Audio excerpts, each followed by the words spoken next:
We are. Hello,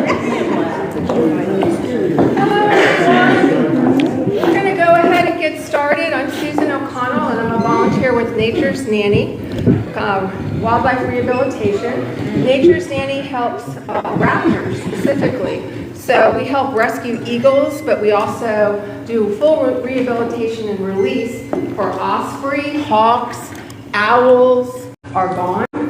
Please make sure that you're signed up, and you can put like a little star by your name, and I'll know that I need to send you that list. We'll have a new list soon for 2027.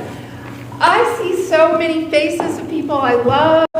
It's my safari sisters and brothers that have gone on safari with me before and are anxious to go again. If that's not a testimony to the wonderful safaris, I don't know what is. So thank you for being here. I'm here to introduce to go again. If that's not a testimony to the wonderful safaris, I don't know what is.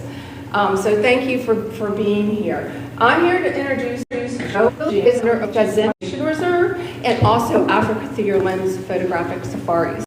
And he is not only busy with conservation in Africa, but is a big supporter of conservation with Nature's Nanny, who we collaborate with in wildlife conservation for raptors in Hampton Roads. And he's going to talk to you. He has so many things to talk to you about. He's so interesting. He could talk on a lot of different subjects. But he'll be talking to you about, of course, Shazam, Africa Through Your Lens, our safaris, and also some of his conservation work and ideas that are his mission. So be sure to sign up if you haven't on your way out. And without further ado, please welcome Joe Viljean. Oh, thank you. Firstly, I would like to say it's important just to know, to see so many faces that made it through our safari, because mainly we lose half of our clients. So it's really, you know, it's heartwarming to understand. No, pulling your leg. Well, thank you very much, ladies and gentlemen, for taking the time to come and listen what I got to say and what new things happening. And for those of you who've been on safari, let's just see how many has been on safari with me. Let me just see. Yeah. Unbelievable. Don't believe what they say. It's, you know, but it's fantastic. It's so nice. You know, at this stage now, all these people that's been on safari 2 times, 3 times, 4 times, some 10 times, some 20 times. It's not friends, it's not clients anymore. It's friends. We really get close to things. We understand each other. We know what we must and must not. And all of those things, it becomes quite a nice thing. We've got people that's been on safari with us 35 times. So that means 35 years. I've seen their kids grew. They saw my kids grew. So we come a long way. And I must say what's nice, 60% of all the people that come on safari with us comes back. So it's quite an interesting thing. Africa is one of those things. Once you've been there once, you're going to go back. It's different. It's totally different. The cultures is different. The vegetation is different. The animals is different. Who of you have read my book that I put on the market here Okay. There's a book at Amazon that says Strength. It's now 2 months, a little bit into the market. And incredible. Oh, there it is. Okay, sorry. This is the book here, which I did it actually for a reason to make people understand what we miss out in wildlife. So this is the first 11 animals, but I've done research on 33 different species. On June next year, we'll put the next book of the next 11, and then end of next year, we'll put the third book on the market about all 33 species then. Where people lose a lot of things. You just look at something, and you say, okay, that's an impala, that's what it is, and this is the habitat, it's a mixed feeder, and all of that. But you don't understand, actually, how they live, how they run stuff, how they balance their livelihood. And I've taken that very seriously in consideration, and I brought back what we have learned out of that species. How can the humans benefit by using some of that qualities into your own life? Now, the first thing you'll see is, discipline. All animals run by discipline, and that's why they're successful. If you don't have discipline, everything falls apart. It's just one of those things in life, and it's absolutely what I brought back to show you how elephants do their things, how lions, even the kudu, that's a browser, it's individual animals, leopard. So you can actually see what they do. And I'm very fortunate to say, a lot of universities is using my book now, so it's nice to know. It was not my objective to do that. My objective was that people can understand that in nature we miss out a lot because we are so catched and caught up, in our human structures. You might AI that gets you less to think, and you get all these new technologies that makes us get away from nature and get away from nature. And that is the problem. If you get into nature and you actually see what's happening and analyze it, you will be surprised how much you can learn from it. And that is my biggest thing I thought that people would benefit from, is just to see that. But all of a sudden, big businesses is taking it. They give it to the executive and tell the executive, okay, go and read it. Come back and tell me, where do you fit in? Are you a leopard? Are you an elephant or a kudu or what? And let's see how we can take all of that positiveness.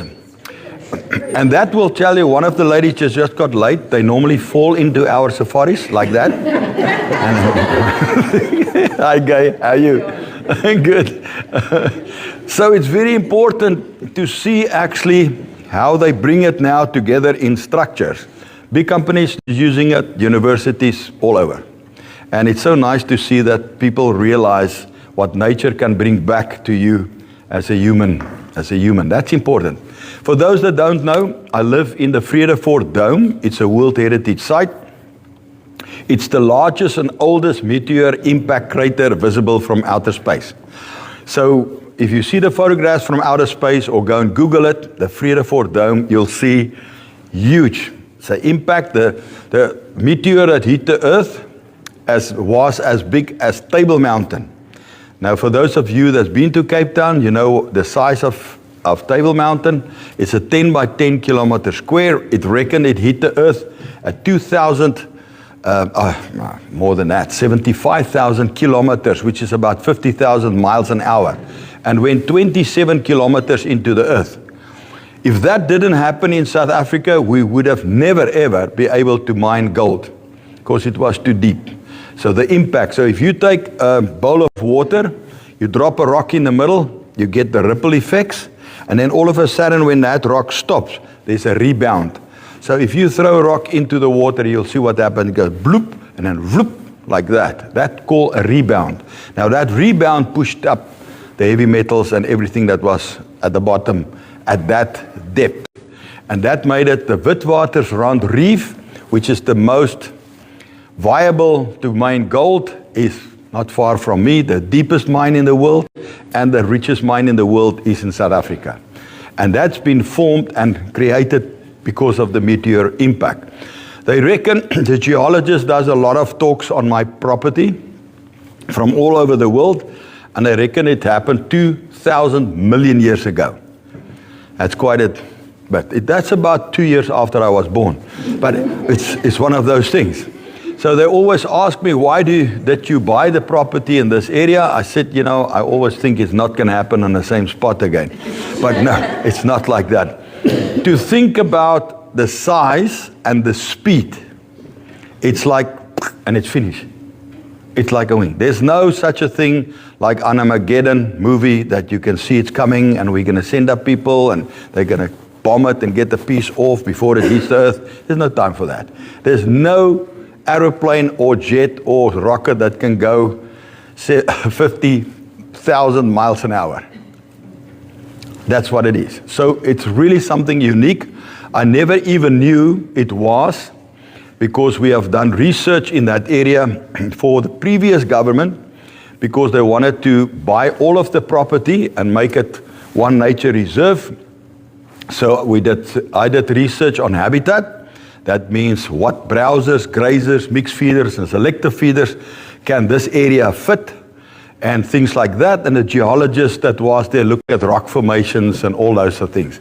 Out of the research, what came, which was very nice, is that we realize quartzite absorbs sun at daytime and sets it free at nighttime. And if that happens, it creates microclimates. Microclimates, diverse vegetation. Diverse vegetation, variety of wildlife. So in our area, you will not find more different species than any place in Africa. It's because of the habitat. So what we have done is did research to see what was there 100 years back, and I brought back everything that was there before. So that's so nice to know. It's an ecosystem by itself. It operates by itself. We don't need to feed animals, nothing. It's huge, big, and it does. My biggest objective now is, of course, to correct genetics. Now, genetics worldwide is a problem. If I talk about antelope species or deer species or whatever we're talking about, because of population growth of the humanity, we sit only with 2 migrations left in that sense. And that would be the wildebeest in Tanzania, and it's the zebras that goes with them. But there's also a problem with that. I'll tell you why. And then, of course, it's the caribou in the tundra. That's the migrations. The rest is finished. In South Africa was 5 migrations. Eland, blesbok, springbok, zebra, and blue wildebeest. All of that stopped because of population, fences, and everything that blocked everything. So where do you think new genetics will come from? You understand? Nowhere. If you took at Kruger National Park or the parks that we have, where do you think new lions would come from to whatever happened there? Because if we look at lions today, and I always talk about them, it's one of my favorite cats, is if you look at them, you find it's only mane in front. And why? There's a reason for that. Because a lion would chase a female, all these little males that's in his pride, once there's babies. When they're a year old, he'll chase the little males away. He doesn't want competition, so he keeps his daughters. Now, if a new male don't come in to chase him out or kill him out of that system, he's going to cover his daughters. And if they have babies, he's going to do the same and the same. So what's happening? It's too much inbreeding. Inbreeding takes away all things of what is happening. We're talking about conformation. That means the build of the animal. It takes away mane. It's not so much mane anymore. It takes away the resistance against any sicknesses, and all of that goes and it gets crippled. That's what it is. Too many inbreeding does that. So what now? What are we doing? So we are there as humans. We are on earth to manage, not to destroy. And that makes a big difference. So I do that. I correct genetics of various species, and I put them back again into different areas to try and restore the quality for the animal. And for the animal and for our generations to come, and generations, so that they can see and experience what we experience. If we keep lions in one spot and we never bring no new genetics in there, I guarantee you, in 40 years from now, it will be this kind of lions. A chihuahua will kill it. You know what I mean? It's really ridiculous. You can't do things like that. Why do people that farm cattle always get new bulls into the herds? Or sheep, new rams? Why? You want to better what you have in quality. So we don't do that with wildlife. And if we go into the hunting structures, which one needs to be shot, to be taken, to do what with? If it's the biggest all the time, what do you think we're going to land with? All the mediocre animals. Because of the biggest has been taken. It's just logic. I mean, it's so logic, it's just unbelievable. I personally think if we bring management into a way of measurements, where there's measurements involved, I would say let's talk about that in research. Why is the moose in Alaska bigger than the moose in Maine? Let's go and see why. Then we look at habitat, we look at all kind of different things, we measure it and see what. Then we can get some back on research. But you can't have it in hunting, because if you do, you're going to shoot all the biggest. I want the biggest, come and see my trophy. And you can't call something you kill a trophy. No, man, you are a collector. I'm a collector of items, of wildlife species. But don't tell me that you are, it's a trophy. I don't believe in that. Because when you kill something, you can't call it a trophy. It's just my personal, humble opinion. Do we hunt? Yes, we do. Why? There's reasons of old animals. If there's no predator that's going to kill it, what do you think is going to happen with the animal? He's going to die of starvation.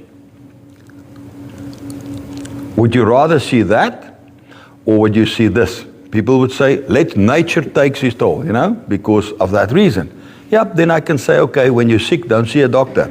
Let nature take its toll, That's it. Or well, let's talk further. Elephant switches molders in his life only 6 times. After the 6th time, he died of starvation. And always the myth is there, he died close to a river or water. Why? It's the last resource. Would we rather take him out? Yes.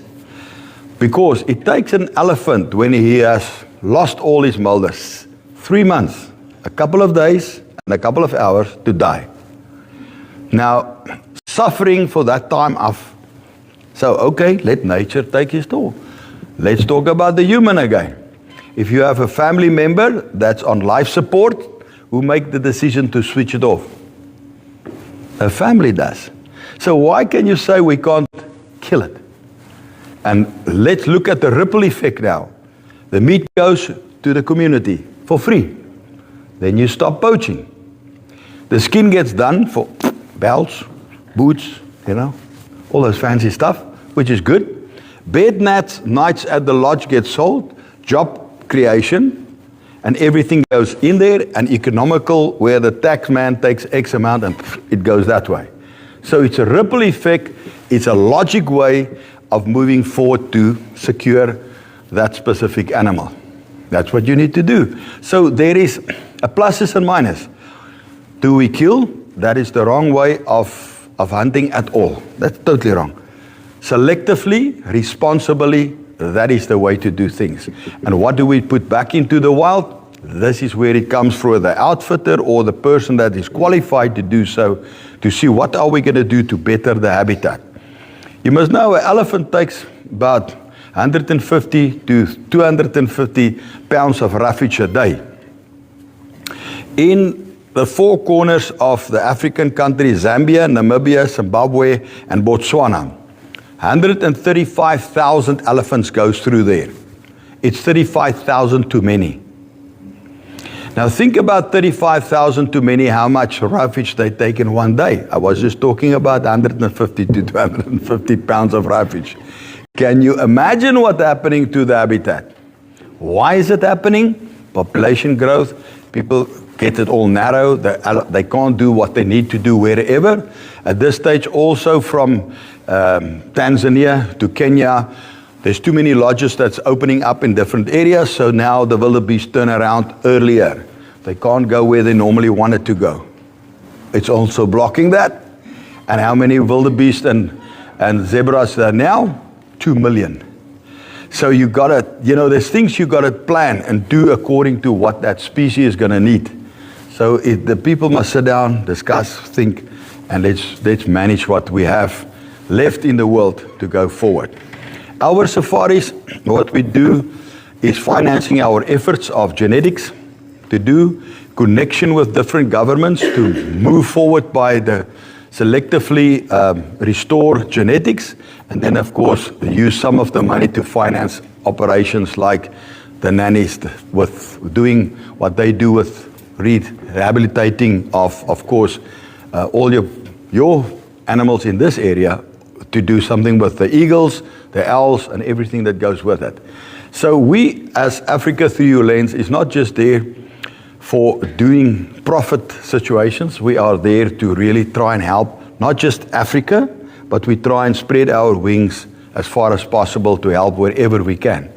And this is very important for us to know. It's not what we have that counts. It is what you leave behind that counts. Just imagine you work all your life from 9 to 5. You sit down. What have you done with your life if you have never seen, travel, or do anything to experience life? What do you have to think about? I worked 9 to 5. I had coffee at 9 o'clock. Okay, that was my life. But if you say, I was this, that, and this, I probably did, I see this, I saw that, because it's not to overspend, it's a question of utilizing your resources, which you could have in a small amount to do different things. Our safari pricing is very good. Why? Because in some regions where we do our research, we have a STO rate. They give us to us for a better rate because we know, they know we're going to bring them wild animals that is going to restore their situations. In Botswana, the Okavango Delta, all the wild dogs there is from Shazam, from me. If you look what we're going to do now in a Gora Gora crater and wherever we're going to do research and dropping animals to really better the genetics in that area comes from Shazam. How do you think it managed to get those animals to go properly? Because we need to take those animals. We don't hand raise nothing. We got to know, is there a motherly instinct with the female? A fatherly instinct that's not killing the babies? And then we need to know when they reach the age of 3.5 years, can they survive in the wild? Is the conformation correct? Is everything good that we can set them free? Now, when we do 2 males or 3 males, it forms a coalition. That coalition is like in your school, when you were in school. This guy, me, and another guy, we are friends. Okay, we go to a party. If there's problems, we'll sort it out. All right, this guy is the fastest. This one do this, and this one back my back. It's exactly the same. They do exactly the same, but why do we do 3 males? If the female gets into season, she will be in season a lioness for 3 to 4 days. Coupling between 160 and 220 times happens in those time frame. So, and that's the dominant male that's going to be in charge. So the subdominant can't. Unless another one gets into season, then he will. The dominant can't because he's busy for 3 or 4 days. There's no way that he can do anything. So now we put 2 different genetics in the pride. And when that happens, the third female gets into season, the third guy takes over. So now we prolong inbreeding. So it's a managing situation. That's why we do it that way. Pack of dogs, we make sure different genetics, 4 different genetics, because what dogs does, once they reach a pack of dogs of 15, they break away. There's a breakaway. One female leaves with 2 or 3 or 4 males leaves. And they form a new pack and they carry on. That's what they do. So that's why in that pack of dogs that we release, I need to know there's 4 different genetics there so that I can prolong the situation for those dogs to survive. Any questions? Yes, ma'am. Do you work with any organizations here in the States to help with genetic diversity? No. No, we talk to people that's really serious about things. Organizations, yes. I like to work with organizations that makes things happen. You know, there's hundreds and thousands of them, but I like to see the constructive and the history. If that is in place, I will work with them. Otherwise, we waste time. And you know, time, all of us is limited. We don't know when is our time. So time is very essential for us to make things happen. If you just know, to get my lions where it is today, took me 29 years to get the genetics the way it's supposed to look like. So you understand, it's not an easy product. Now you see the babies and now they're this size, you go, oh man, this male and female didn't match. Okay, we gotta do this. It's very similar. To get that beauty, you need a balance. You know, I make always a joke, don't take it badly. I always say sometimes it's like humans. You have the most beautiful couple, but they have the most ugly children. Or you have the ugly couple and have beautiful children. You know, it's exactly the same thing. So that is what's in the wildlife situation. You got to look at these things. And when it's a click pair, fantastic. Now you know things will happen and we have what we have to go forward with. And that's just essential for us. Anything else? I'm going to show you a little video and then look at it. And once that is in place and finished, then please ask me anything you like. Not anything, but just, about nature.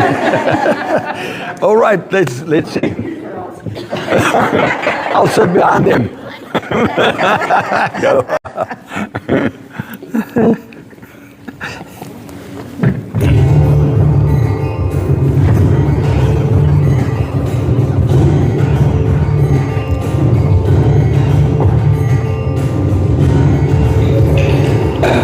Where every dawn brings a story waiting to be told, where the wild calls and adventure begins.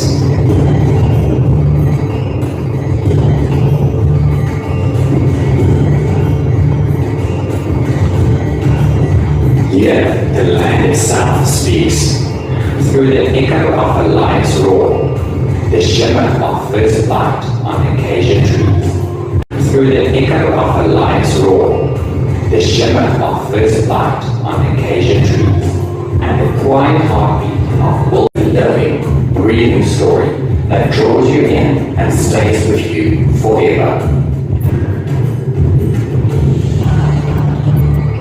Welcome to Africa Through Links, a family safari company creating unforgettable graphics and tours across South Africa, Botswana, Zimbabwe, and Tanzania. Since 1999, our family has shared a deep passion for wildlife, corvids, and the breadth of continent we call home. Our vision is simple: to bring Africa's natural splendor, extraordinary wildlife, and rich cultural tapestry into experiences that speak to your soul.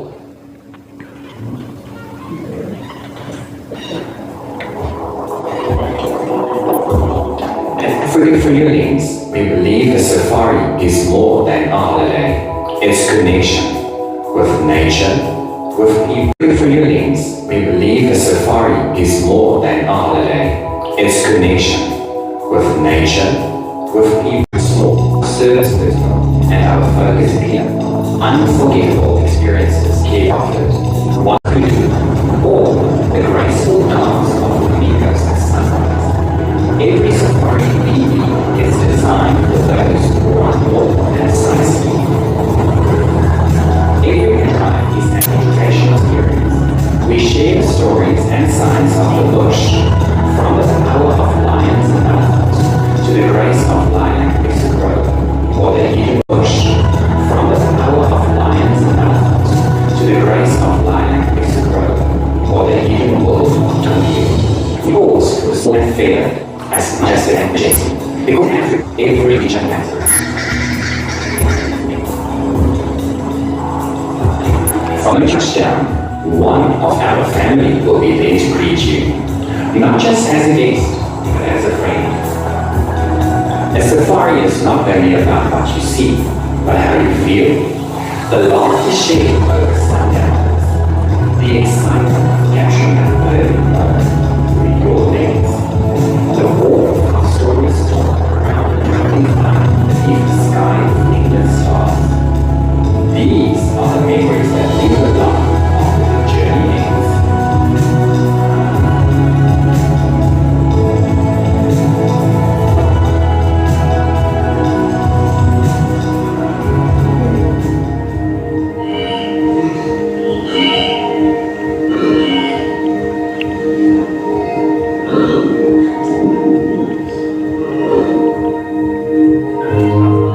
Adventure by day, comfort by night. Morning coffee laced with amarula on a game drive. Lunch enjoyed beneath the shade of ancient trees. Dinner under a canopy of constellations, accompanied by the songs of the African night. Every meal is prepared with care, and we cater to all dietary preferences, ensuring that every guest feels at home at the table. Each shared meal, each taste of Africa nourishes not only the body, but the connection between travelers, creating comfort, community, and joy in the heart of the wild.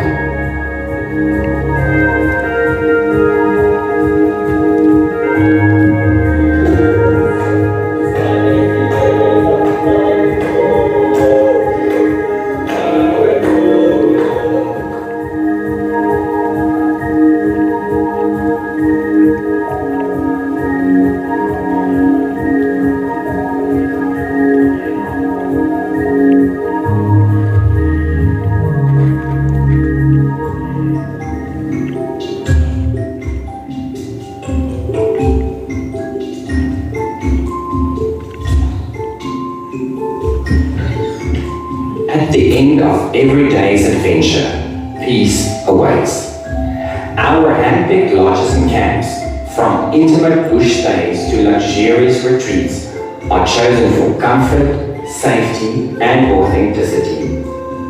Some operate entirely on solar power and use gas for hot water, keeping your stay eco-friendly and in harmony with nature. Yet, every lodge offers the essentials: running water, lighting, and ports for charging your electronics and cameras. Here, you fall asleep to the distant call of hyenas and awaken to the symphony of birds at dawn.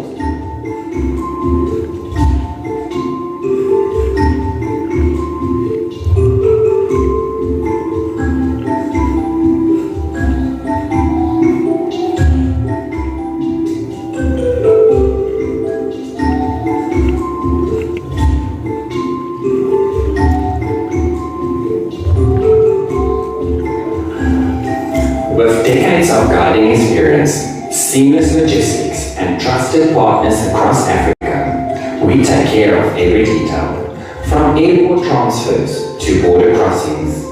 All you need to do is arrive and let Africa do the rest.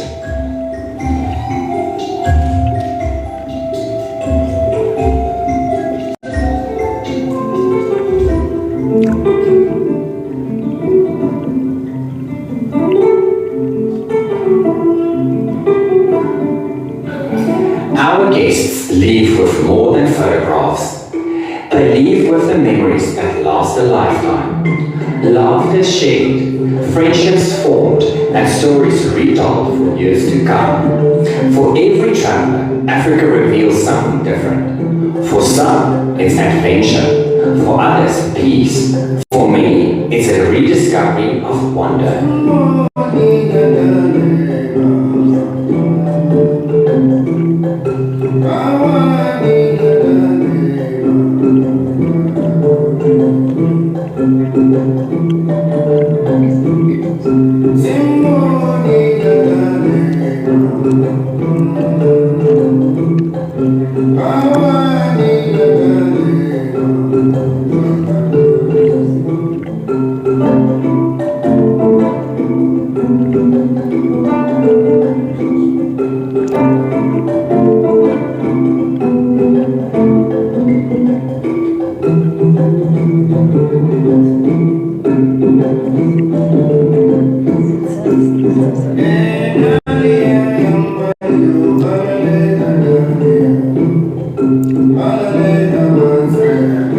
Each journey with Africa through your lens contributes to something larger, protecting endangered species, preserving wild spaces, and uplifting the communities who share their land and traditions. By traveling with Africa through your lens, you become part of that ongoing story, a story of balance, respect, and renewal.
begins here.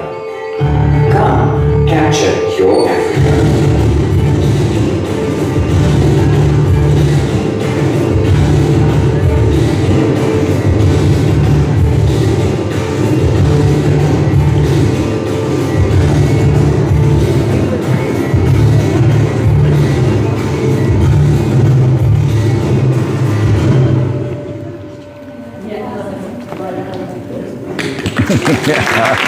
I'm ready to go back. Any questions?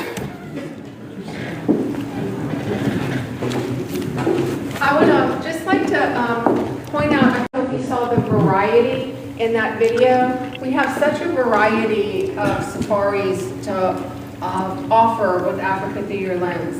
So you saw some of the safaris, I'd say that probably most of them, you are doing game drives in vehicles, but not all. You saw that some of the game drives actually are from boats, and even we have one of our safaris that does a helicopter ride. And there's different kinds of boats, from dugout boats to, you know, bigger party barges to a very beautiful, elaborate Queen of the Nile, I don't know, feel like on boat that we were on one time. And the payments are different. So only one safari goes at a time. Misha Biljun was who was speaking, and he's Joe's son. And he is just a host extraordinaire, so talented in many ways, not the least of which includes his cooking. And the food is just fabulous on safari. But you will be picked up, as he said in the video, by a family member, and you're brought back to the airport upon conclusion by a family member. So you're in good hands with their connections the entire time. Most safaris start at Shenzhen Conservation Reserve, not all of them, and are launched from there. Some guests choose to pay cash up front, but many people, I would say most people, make payments.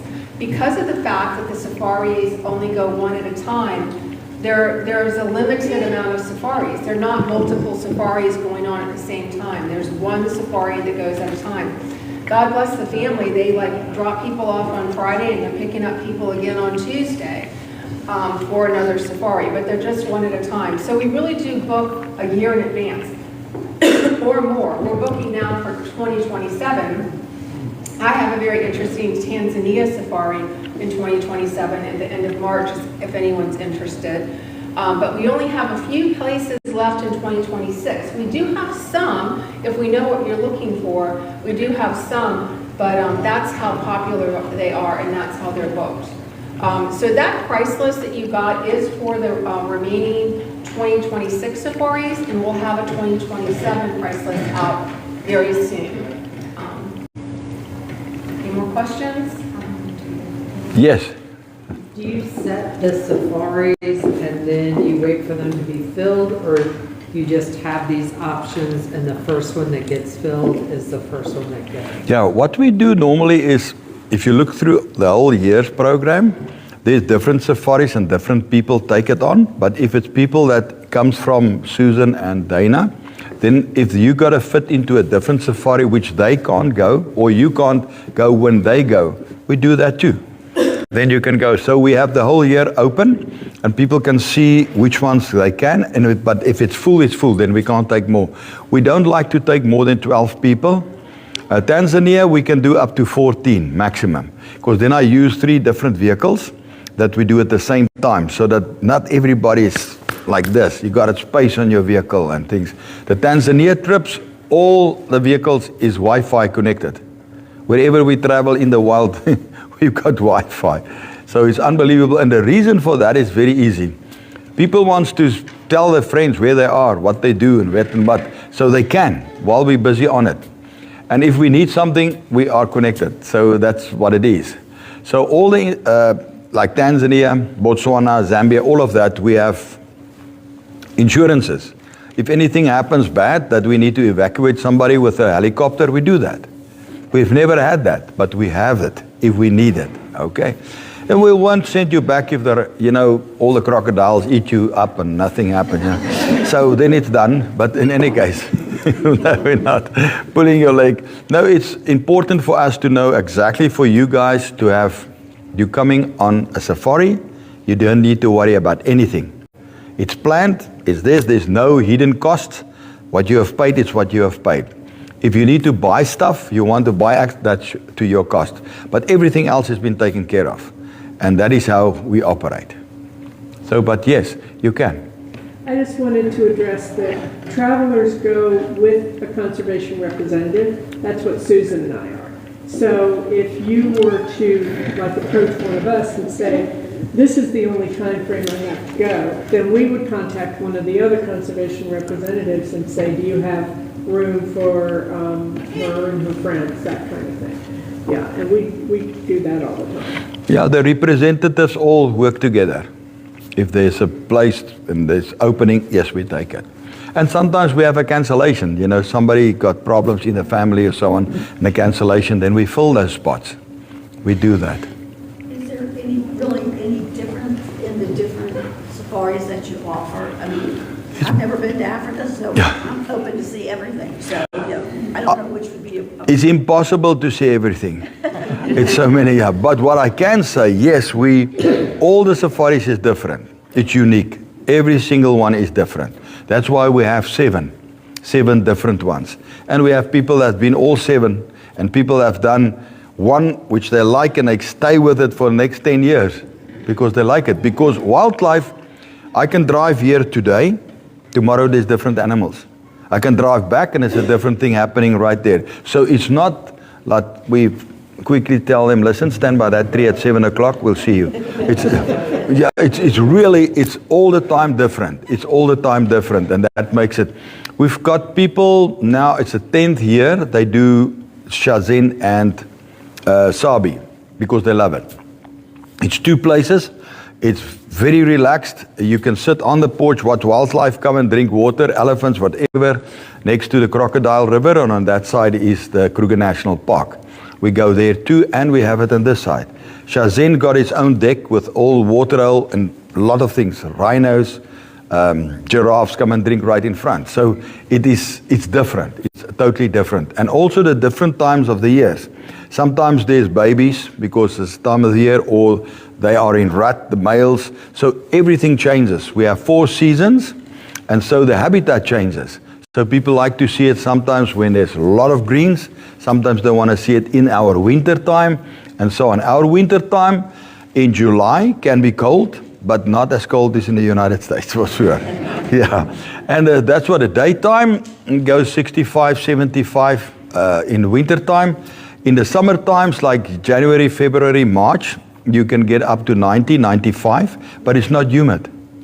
Not humid at all. There's no humidity. So the little wind that's there is perfect. It's perfect to do things in. Any more questions? Joe, if we want more detail on the other venues, can Susan provide those details for the other venues? Yes. So you would be the point of contact, or you Yeah. would do that? Oh yeah, you contact Susan or Dana, and they can make the necessary arrangement. Yeah. Who's coming back next year? Okay, yeah. And 27, yeah, that's it. Yes, ma'am. have a list of dates when things are. Yes, we do have that. I send it through to Susan, and you can get it all the dates for this coming year, and also the dates of 2027. Yeah. The best thing to do is just to contact us. My card's right here. And you can say, this is what I'm looking for in this time frame, and this is the sort of thing that I want to do. And I can help match that up to your needs. Because, like I said, we have a lot of 2026 is already filled up. And we're mostly booking for groups for 2027. But if there is something that you're looking for, specifically, you could go on the same safari, like Joe said, every single year, and you would see different animals. You know then, because you've gone on that, what your accommodations are, but you don't know what you're going to see around the corner or around the next bend, because it's changing all the time.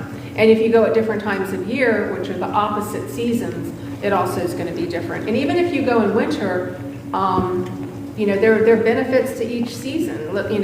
It's easier to see something sometimes because there's less foliage, but it isn't going to be as green. And sometimes it's beautiful to go at the change of season.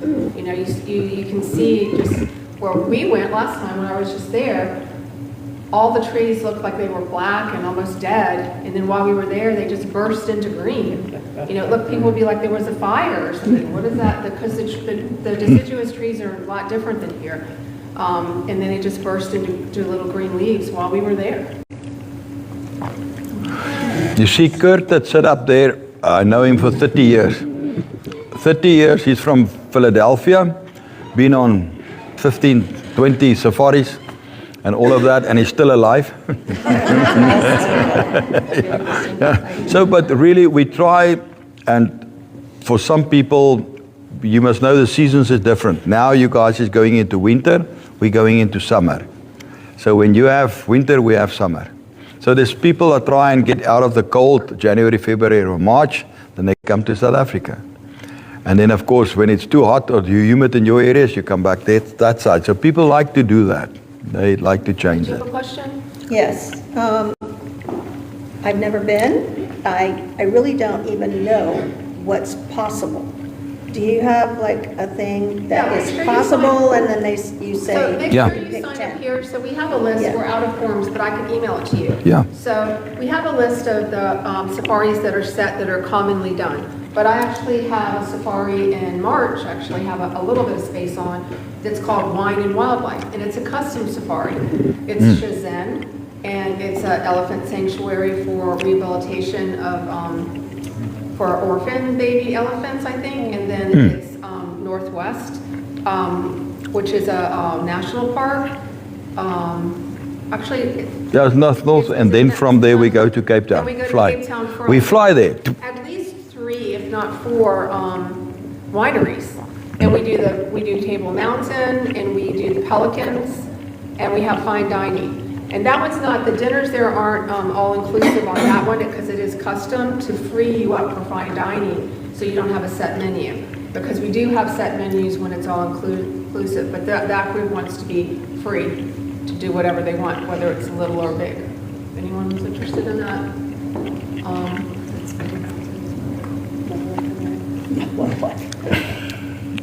But if you call us, we can talk you through and tell you about. Also, just look at the African Through Your Lens website. You can look at the African Through Your Lens website, and you can see the different safaris. And then by then you can have questions, and you probably have in your mind like what time of year you might want to go, and then you can look at those safaris, and then give us a call. We can try to fit all the pieces together. I know this is going to sound ridiculous, but are you in a vehicle all the time, or is there a lot of walking? It depends what safari. Some of the safaris, most of the time in a vehicle, and sometimes, some of the safaris we do some walking, like in the Victoria Falls and so on. We do a helicopter flip over the falls so that you can see it in the figure 8 on different angles, and then we walk it. It's a 1.6 mile waterfall, and it's 300-foot fall. It's one of the wonders of the world. It's fun. Every time I see it, and I've seen it many times, it's fabulous. Just had people of all ages and all abilities on the safaris. The first safari I went on, I had a 94-year-old man lead my safari. And Joe's had people that have physical challenges that he's made sure that they are able to get into the vehicles and get around just fine. I mean, he can tell you stories about that. The reps have been on most of the safaris. So have a discussion with Susan or Dana, and they'll sort of guide you a little bit what might fit you best for what you want to do. If you're going to South Africa, in my opinion, make sure you go to Cape Town. You're flying all the way over there. It's a fantastic piece to have on. But just have a discussion with these guys. They know what they're doing. They've been over there a bunch of times. Like I've been over there a bunch of times. They can really help guide you what really fits your needs and what you're going to feel comfortable with. They vary. And why they're doing it, I'm so much in the wild, I can't talk to you all the time. I'm serious. I'm in the wild. They help me by coordinating. I just there to pick you up and let's do the safari. That's what it Be is. sure to sign up if you want me to send you the price list, and I will, even if you pick 11. If you sign up, I'll make sure that you get it. And anyone who's been on safari with African through your lens, raise your hand. Okay, so you can ask questions of any of those people.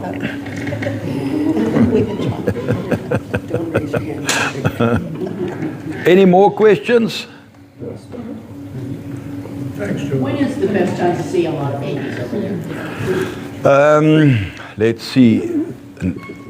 November, January, February, and March. Very good time for babies. Lots of babies. And you must realize when there's babies, there's a lot of activities with predators.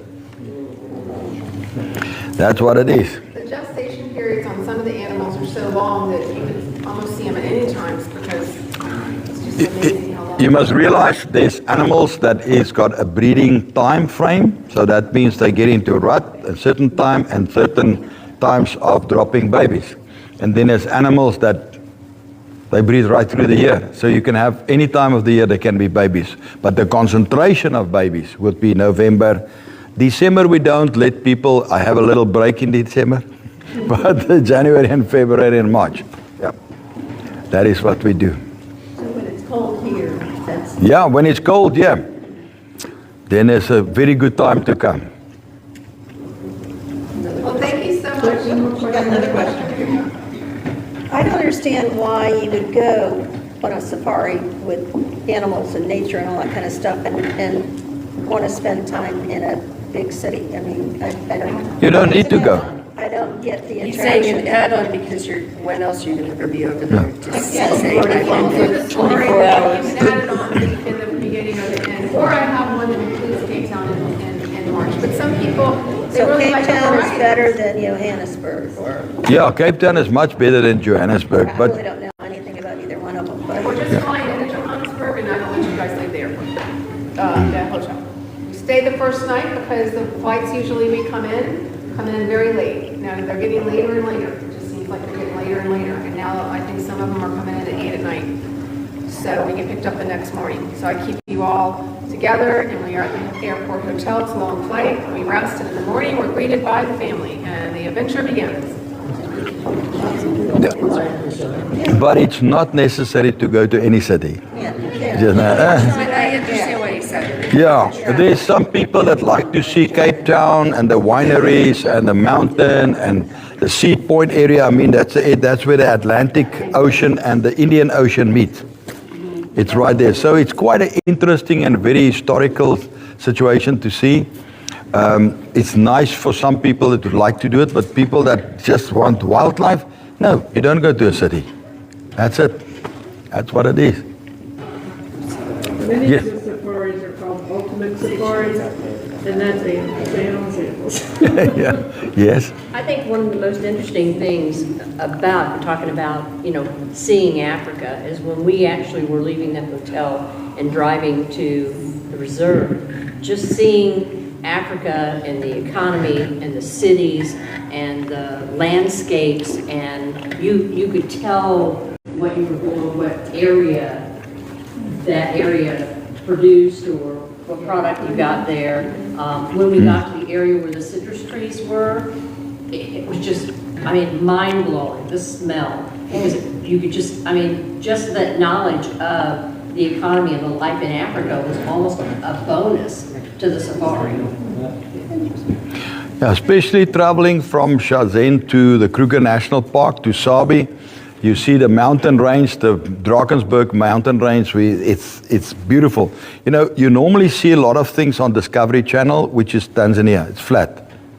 And people think South Africa is flat. It's not. We got lots of mountains. My property itself got mountains all over the place. Yeah. So that's it. So our area is 40,000 acres.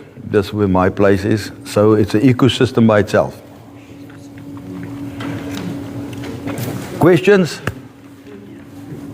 Well, thank you so much for coming. Really appreciate it. Look for the resources on Africa through your lens or leave me an email. Yes. And Joe's book is on Amazon. I've never been in school, so I don't know how to write.